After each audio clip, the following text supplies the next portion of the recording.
Anyway, Chamath and I, we had a great time at the fundraiser that we did a couple weeks ago. I think it turned out great. I would rather take every single person arrested and give them 0 days in jail and add it all up and give it to Trump. He is a complete piece of scumbag. He's garbage. Fascinating, coming from individuals who are now raising money for Donald Trump. What you just watched is a newly unearthed video showing 2 of the 4 hosts at the All In podcast basically saying that they're not huge Trump fans. And this was after January 6th. I believe this episode was recorded on January 8th. So the Capitol riots were fresh in their minds. They were not happy about it. So they had no problem being far more critical of Donald Trump.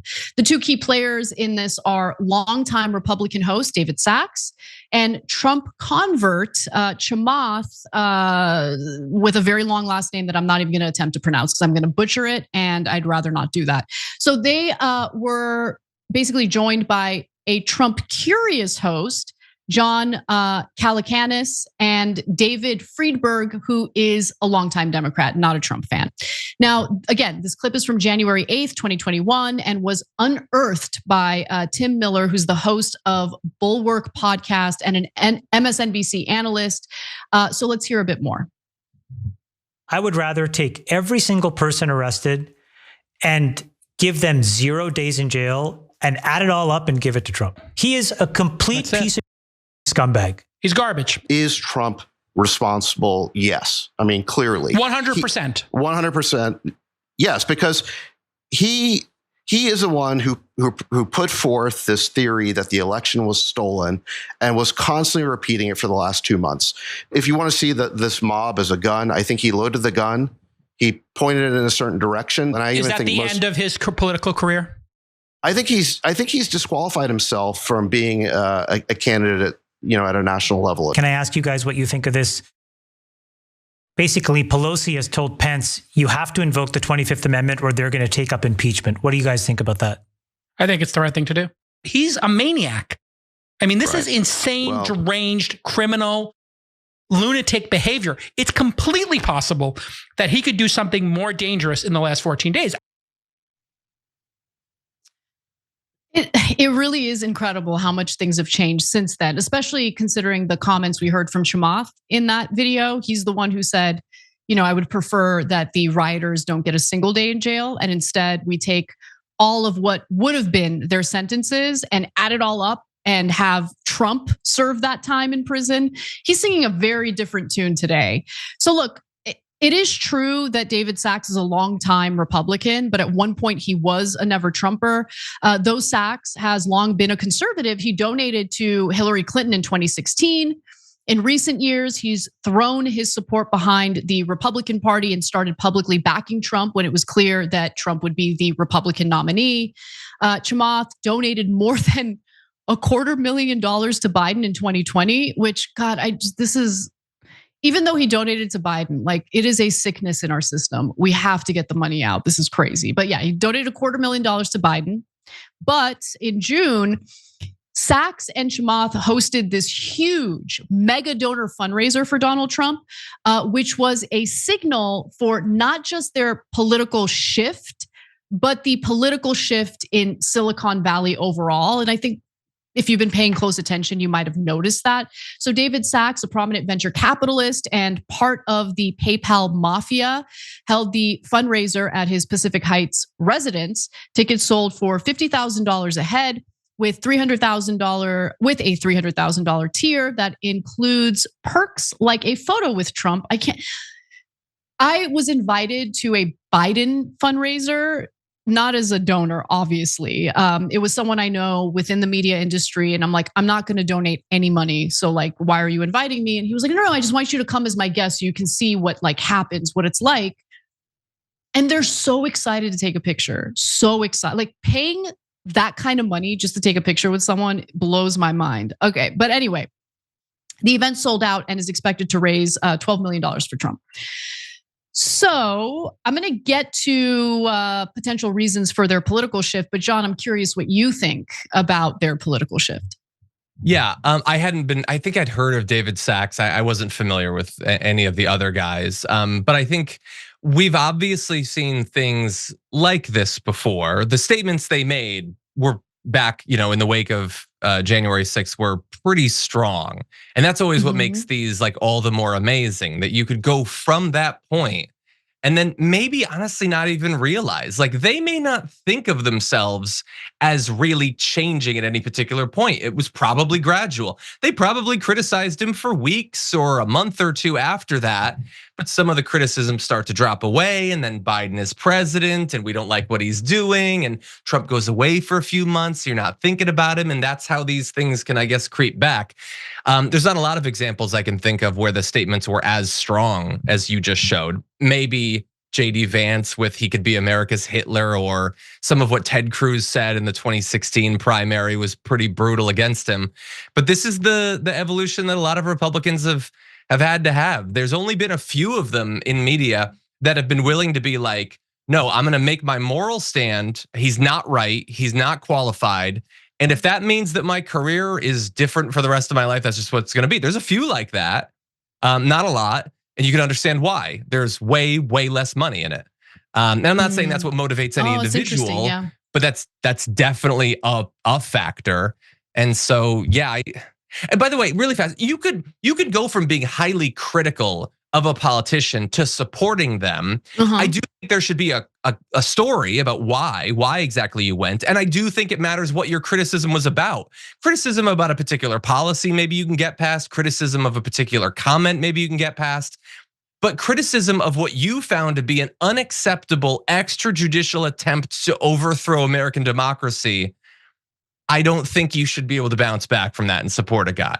But yeah, I look, I totally agree with you, especially that last part, because for me, even if I went through some sort of like insane political change and I'm now like, voting along with Republicans or whatever, which I'm not, but even if that were the case, the whole fake elector scheme and the disrespect of our democratic process, as flawed as it is, and believe me, I recognize how flawed it is, but it's all we've got in terms of voicing who we want to represent us.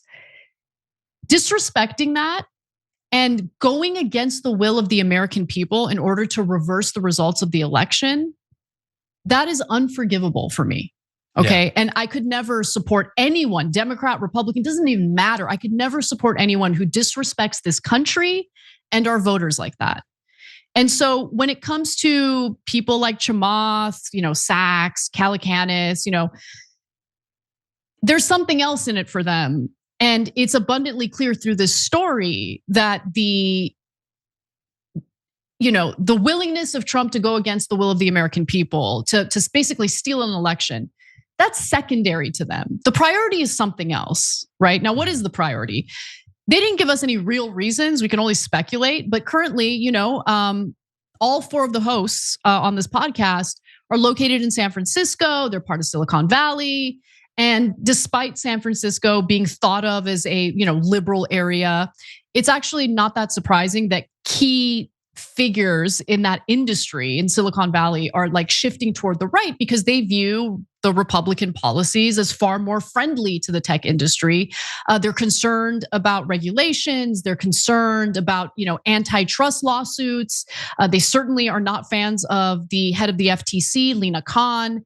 And so when you consider their business interests, their switch tends to make a little more sense. But what's also interesting, John, is in recent weeks, we've been getting a lot of messaging from Kamala Harris that has shifted on a lot more toward the pro-business community. And she's talking about like how moderate she is, how much she's a capitalist, she loves business. And apparently that signaling is not really working for some of these wealthy tech bros, but we're in a dire situation, man. Right now, we don't really have someone who's talking about substantial policies to improve the lives of ordinary people. And I just feel like every election cycle tends to devolve into that. But any thoughts?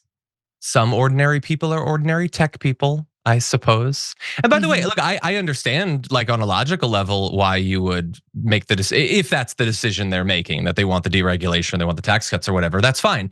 To say, I care about a favorable business environment and more income for me, so I'm willing to accept the demonization of outsiders, the end of popular democracy, all of those things.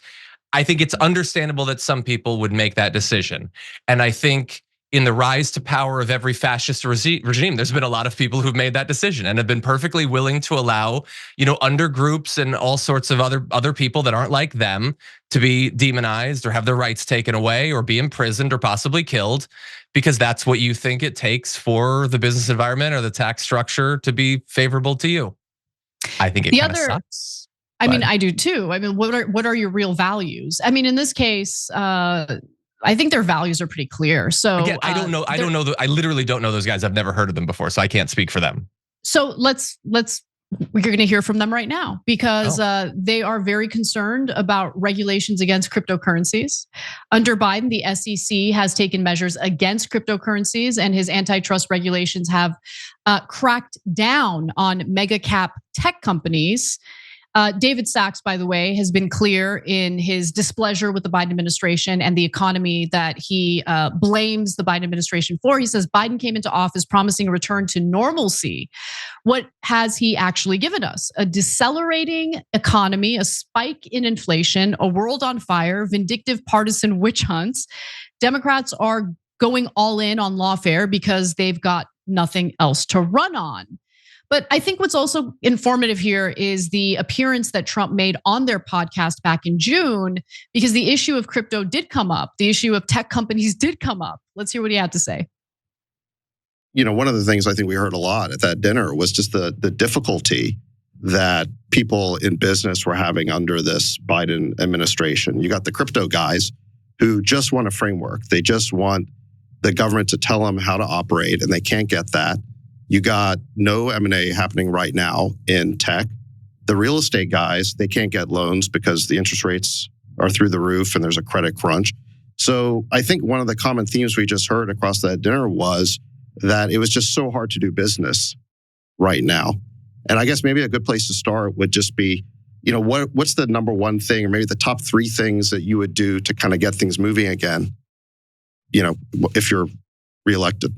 So I'd say regulation, and taxes. When I asked a lot of people, a lot of big people, a lot of corporate types, big corporate types, I said, if you had your choice between just the taxes or just the regulations, where did I do better? He said the regulations. I was the biggest cutter of in 4 years, I cut more regulations than anybody by far, not even close. Feel like that has a lot to do with their support. Yeah, probably. That statement from Trump. So, look, the race is insanely close, and I have no idea who's going to win. The polls show that if Harris is leading, she's within the margin of error, and vice versa. Like, I have no idea. So it's unsettling. I mean, look, the election overall to me is unsettling, and I'm not crazy about either candidate. I'm just going to keep it real with you. But if you're, really hoping that Kamala Harris wins, I can't tell you, and I can't predict that she's definitely going to win. I mean, the polls are way too close and within the margin of error. But we'll see. We'll see what happens. I think it's an indictment on the Democratic Party that they can't increase the lead. Yeah. Listen to the voters. Just listen to the voters, please. Like, I get it. How much? What's her haul now, John? You mentioned it when we were on break. Over $1 billion. Like, no, they're going to spend a lot of that money, and that might help in these last couple of weeks. But yeah, it's depressing how close it is.